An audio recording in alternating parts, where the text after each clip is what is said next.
Hey guys, I just want to take a few minutes and talk to you about the importance of calling students by their first name. We want you to call students by their first name when you see them around church, when you're in their Sunday school classes, when you're with them at student events, or when you just see them in the loft. And sometimes you might be thinking like, I know their name, I just can't think of it.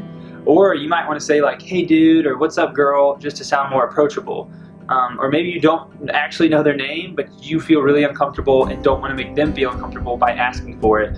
But there actually is a purpose to knowing their name and calling them by their first name. And believe it or not, there's actually power when you call students by their first name.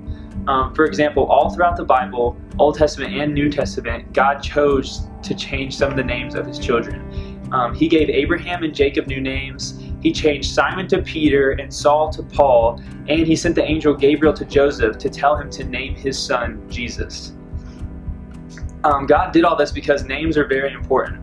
They hold power and determine identity. Names also hold a certain amount of worth that an individual might have. For example, it doesn't hurt my feelings, but a lot of the time people call me Tyler, even that I've known for years around the church, at main campus or north, and sometimes it might just slip people's minds, but it kind of sometimes will like throw me off, like they should know, like they see me every week, they should know me. So imagine how a student feels when you don't know their name, or maybe week after week call them by the wrong name. For example, let's say there's a hypothetical student named Hannah. She's your typical freshman in high school. She goes to a public school around Charlotte, Concord, gets A's and B's, and enjoys going to the movies and hanging out with her friends, a regular student. Hannah's been attending Hebrew Grove for a couple months. Her parents switched churches on her.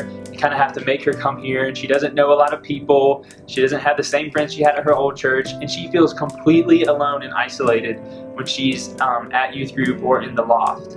And sometimes she even intentionally separates herself by sitting away from everyone else. Then there's you. You're the leader. You're the adult.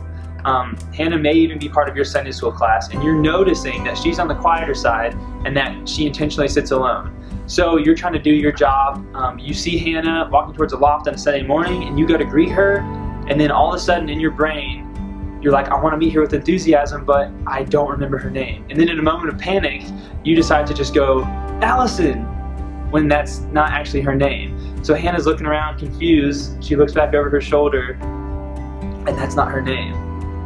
That can turn into an awkward situation. So not only were you unable to greet Hannah and make her feel welcome, but you've unintentionally risked her security and her self-worth she might have had attached to her name. You didn't mean to, but what's there to stop her from just assuming that just like her name, she too will be forgotten and deemed unimportant? So a name holds weight.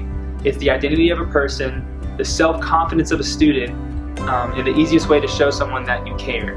So learn the names of all the students the best you can. Show each student that they are loved and they are cared for. Help us prove to them that they are worth our time. Whether you're a leader in Sunday school or a leader at an event like camp or D-Now, make sure you learn all the students' names. I always go around the circle and I just keep saying the students' names over and over and over and over until I got all of them. We have photo directories and Touchpoint, or we can provide you with them. Anything you need, just ask us, because we want you to know our students' names.